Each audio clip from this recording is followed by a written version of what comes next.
Welcome to impact IAS academy. TNPSC group 1, group 2, group 4க்கான general studies டாபிக்ஸை நம்ம தினமும் 15 கொஸ்டின்ஸ் பார்த்துட்டு இருக்கிறோம். அதனுடைய வரிசையில் இன்னைக்கு பார்ட் 2ல வரக்கூடிய ஒரு முக்கியமான 15 கொஸ்டின்ஸ் பார்க்கலாம். வாங்க. பார்ட் 2ல ஃபர்ஸ்ட் கொஸ்டின் பார்க்கலாம். கிழக்கு இந்திய கழகம் ஈஸ்ட் இந்தியா அசோசியேஷன் எந்த ஆண்டு அமைக்கப்பட்டது அப்படின்னு சொல்லி கேட்டிருக்காங்க. 1956ஆம் ஆண்டு லண்டனில் அமைக்கப்பட்டது. ஓகேங்களா, தாதாபாய் நௌரோஜியால் இது அமைக்கப்பட்டது. பூர்வ சர்வஜனிக் சபா உருவான ஆண்டு என்ன? நிறைய எக்ஸாம்ஸில் கேட்டிருக்காங்க. உருவான ஆண்டு 1870. எம்ஜி ரானடேன்னு சொல்லக்கூடிய மகாதேவ் கோவிந்த ரானடே கோபாலகிருஷ்ண கோகலேயோட அரசியல் குருவாகவே இருந்தவர். சரிங்களா, அப்போ அவர் வந்து அந்த 1870 ஓப்பன் பண்ணப்பட்டது. அடுத்து பாருங்க, சென்னை மகாஜன சங்கம் ஆல்ரெடி பார்த்துருப்போம். மெட்ராஸ் நேட்டிவ் அசோசியேஷன் பார்த்தோம். அப்போ அதே போல் மெட்ராஸ் மகாஜன சபான்னு சொல்லுவாங்க. அப்போ மெட்ராஸ் மகாஜன சபா உருவான ஆண்டு 1884ஆம் ஆண்டு. ஒரு முக்கியமான 3 பர்சன்ஸ் ஓகேலா, பணம்பாக்கம் மணந்தச்சார்ல உட்பட ஒரு 3 பேர் சேர்ந்து என்ன பண்ணியிருப்பாங்க, இதை உருவாக்கி இருப்பார்கள்.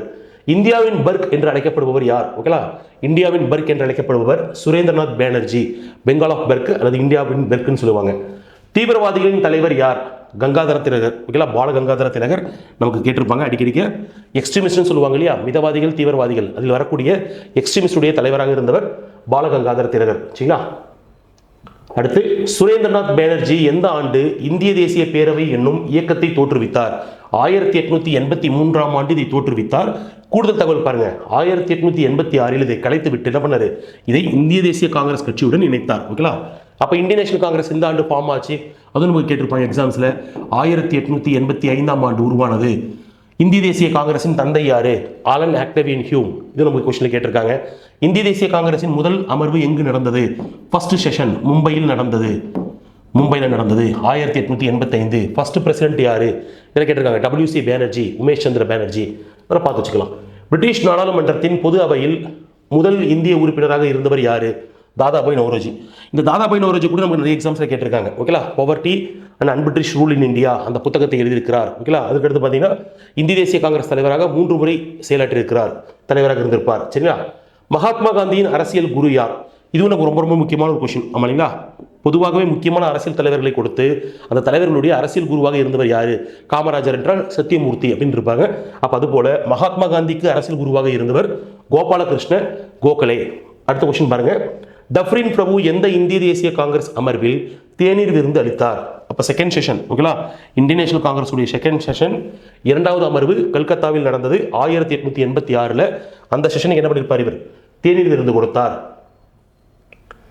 அடுத்து பாருங்க, இந்திய பணியாளர் சங்கத்தை தோற்றுவித்தவர் யார்? Servants of India Society. Gopalakrishna Gokhale 1906ஆம் ஆண்டு இதை தோற்றுவித்தார். இதுவும் ப்ரீவியஸ் எக்ஸாம்ஸ்ல கொஸ்டின் கேட்டிருக்காங்க. பாலகங்காதர திலகர் நடத்திய வார இதழ்கள் என்ன? நிறைய எக்ஸாம்ஸ்ல கேட்டிருக்காங்க. மராட்டா மற்றும் கேசரி. மராட்டான்னு சொல்லக்கூடியது ஆங்கில மொழி, இங்கிலீஷ்ல வந்தது. கேசரின்னு சொல்லக்கூடியது மராத்திய மொழியில் வந்தது. சரி, அடுத்து பாருங்க, திலகர் எந்த சிறையில் அடைக்கப்பட்டிருந்தார்? திலகர் வந்து பார்த்தீங்கன்னா மாண்ட்லேன்னு சொல்லக்கூடிய சிறையில் இருந்தார். மாண்ட்லே எங்க இருக்குன்னு கேட்டாங்கன்னா பர்மா, மியான்மர்னு சொல்லக்கூடிய பர்மாவில் இருக்கிறது.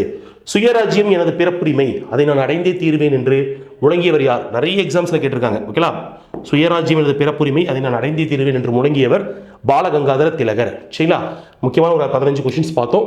இதே போல இன்னொரு முக்கியமான 15 கொஸ்டின்ஸ் நெக்ஸ்ட் பார்ட்ல பார்க்கலாம். இந்த கொஸ்டின்ஸ்க்குரிய PDF கீழே டிஸ்கிரிப்ஷனில் கொடுத்துருப்பாங்க, அதை நீங்கள் ஃபாலோ பண்ணுங்க. உங்களுக்கு இன்கேஸ் உங்களுக்கு வேறு ஏதாவது டாபிக் உங்களுக்கு தேவைப்படுது அப்படின்னா அந்த டாப்பிக்கை கமெண்ட்ல மென்ஷன் பண்ணுங்க. அதற்கான ஒரு இம்பார்ட்டன்ட் 15 கொஸ்டின்ஸ் நம்ம நெக்ஸ்ட் வீடியோவில் பார்க்கலாம். தேங்க்யூ.